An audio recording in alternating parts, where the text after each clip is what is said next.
Hey, everybody, and welcome to this episode of Beyond Day One. Last week, we began talking about the concept of running on empty and how by midway through the week, Gen Z is already tired. Now, we could talk about this from a standpoint of purpose and direction and being in the right job at the right time. But the reality is that everybody doesn't always start off in the right job doing exactly what you want to do. So you're going to have to create the energy. You're going to have to build the skill of stamina in your life to be able to get up and go do the things you need to do and not just last a few days, but push through and last the whole week.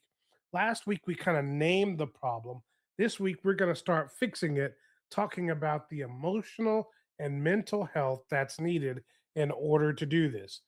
And as usual, let's kick off with a video to see exactly what I'm talking about. Just finished my first full week at a 9 to 5 job,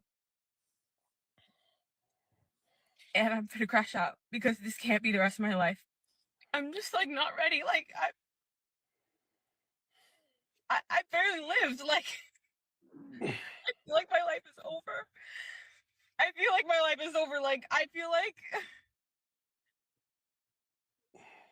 no days off. No days off. PTO. What are you talking about? Wait. What are you talking about? There's a limit. There's a limit to how many days off I get. What are you talking about? Like, stop. And I am not a morning person. I am not a morning person. The nighttime is my time to relax, but I can't even have the nighttime to myself because I will literally be dead in the morning. So I have to cosplay this put together girl. I've never been her and I never wanted to be her. Why am I being forced to be her? Like, who goes to bed at 8 p.m.? Who? Who? What 20-year-old do you know that goes to bed at 8 p.m., bro? But if I don't, I will literally be a zombie in the morning. I can't anymore. I can't. It's only been 1 week. The lady next to me, she's been there for 16 years. And I can't. You guys remember, stamina is a skill. And again, we're going to talk about the mental and the emotional today. Next week, we're going to talk about the physical. You guys, what's your reaction seeing that video right off the rip? Uncle Phil, Maybe you the want to hit this one? maybe the first one is she hasn't got her check yet, so that'll make things a little better, possibly. But that might help a little bit, but yeah, it's one of those things where, I mean, she's young, obviously. Seems like it's her first major job, and I'm not sure what kind of job she held before this time, but um, that this idea of, or I guess it's really just false or misleading expectations that could land you at a place to where you're overwhelmed by the fact that you have to work 9 to 5. Yeah. To me, it's an expectation issue, I believe. So, your thoughts, John? Ugh. Oh man. I will say that was kind of wild, but a valid point she brought out was the fact that she was working next to this lady that has been there for 16 years. I'm not saying that, that was a valid crash out, but I've been in that position before. I'm like, I don't know how people have sat in the same chair for more than 5 years at a place, let alone 16. So I understand parts of what she's saying, and I think Mhm. that's kind of the point here. It's like the emotion behind it I understand, but man, is it really that difficult for some people to just not be able to do work? Maybe that's just me. I don't know. But Actual work. right. You're a different kind of Gen Z, John, from the Oh my hearings god. and things. This is the second week in a row that you've kind of gone back at your own generation in a way that is aggressive. So no, we're just Man. playing. Let me bring this to a study for you. The University of California at Irvine did a study, and it says 23 minutes is the average time it takes to regain your full focus after a single interruption at work. So we're talking about the mental game here and how to keep your mental stamina first of all. The modern workplace, it's built to destroy your focus in the first place.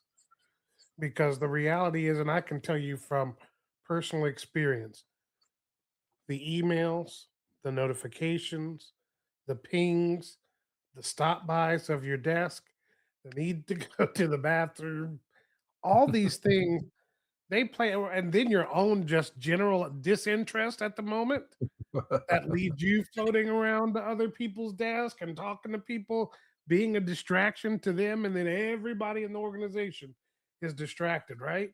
But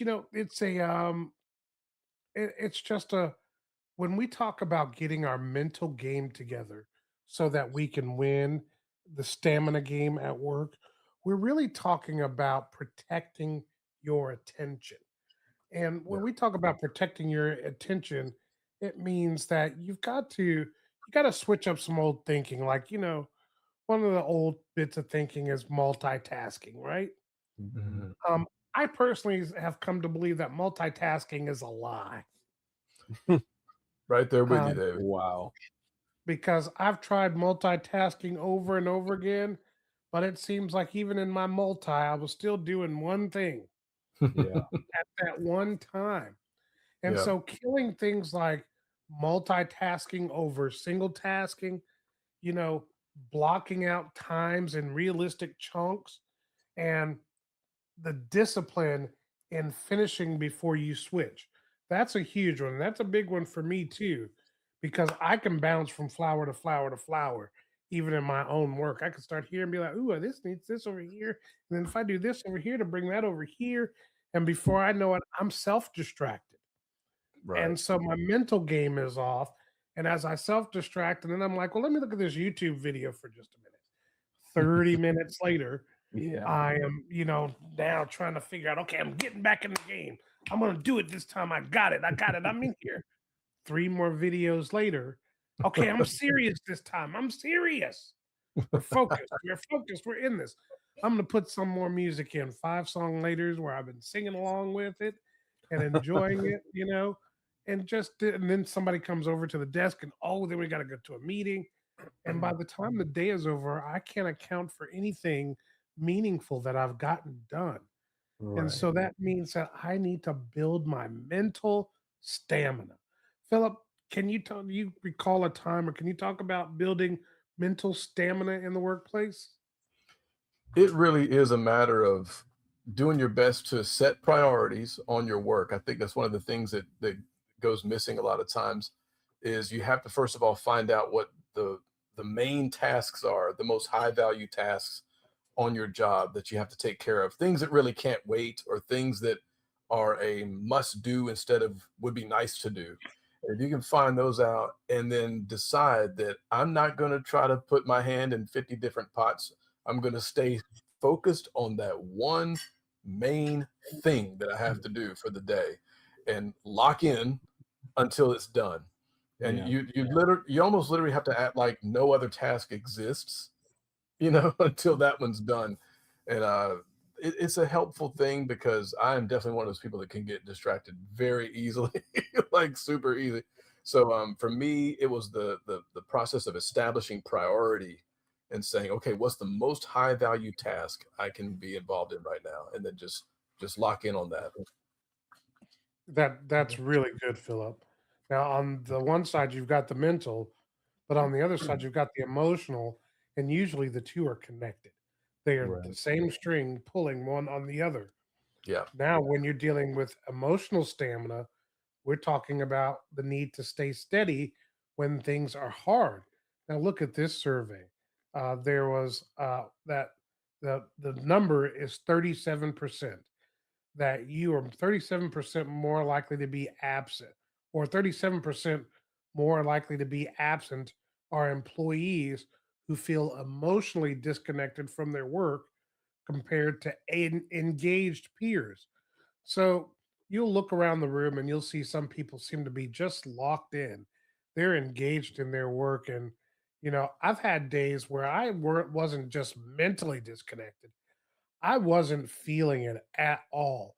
And I guarantee you, you've had or will have those days as well where you just don't feel like you've got it. You don't feel up to it. You're tired. You're just emotionally just not in the game at all. And so you see that now that you're emotionally not in the game, you're also easily distracted. So you're mentally not in the game. And it just becomes a self defeating process. Yeah. So, how do you handle frustration without shutting down? How do you handle the frustration of your emotions kind of feeling out of control without shutting down? And, what's the difference, John, between venting, would you say, and processing? Man, it's a small difference, but it makes a huge difference as well. Venting, um, you already, from my understanding, venting is something that you've already processed, and you're just feeling frustration, and you just have to, like, you just need to talk to somebody just to bite someone's ear off about whatever issue that you're dealing with. Um, from, like I said, from my perspective, venting is when you've already processed the emotion. To process it is to actually sit down and actually figure out, okay, A, what am I feeling? Why is this situation making me feel this way? And B, by the end of the day, is this situation even worth me feeling this mad or frustrated, or fill in the blank, whatever it is. Processing is your, like, raw initial reaction to the situation and the emotions that follow through. And I just to kind of add one tidbit here. I know we joke around about it, but I feel like this part of the conversation is what got me from the place where I was that woman in the TikTok to where I'm now. It's easy for me to tolerate situations and people, and dealing with just work in general, and building that stamina is the emotional aspect for me was a major, like, a pivotal part in having a job and keeping a job, and being able to do a job well. That's great, John. Thanks for sharing that. Mhm. Remember, when you're emotionally depleted, you can't focus. And building on these strings, your emotional and your mental, are critically important for you in the work environment. So let us give you three things to consider. And let me say one other thing about the emotions. You've got to regulate your emotions so that you come into the workplace saying, regardless of how I feel today, I'm going to be productive. Because you need to, because number one, you're being paid to be productive. That even though you're having a bad day, your employer doesn't pay for your bad day. Your employer pays for good work. And so you've always got to be in the mindset that regardless of how I feel, I'm going to produce good work. Here are three practical takeaways for you that will help you as you work out your mental and your emotional uh, stamina in the workplace. Number one, like Philip said, identify your two highest focus hours and protect them. For me, those highest focus hours are in the morning, and they're between 11 and 1 o'clock for me. I'm really in my bag during those hours, and so I do some heavy lifting. The things I do in the beginning of the morning, like at 9:30, I'm doing some LinkedIn work that I need to do.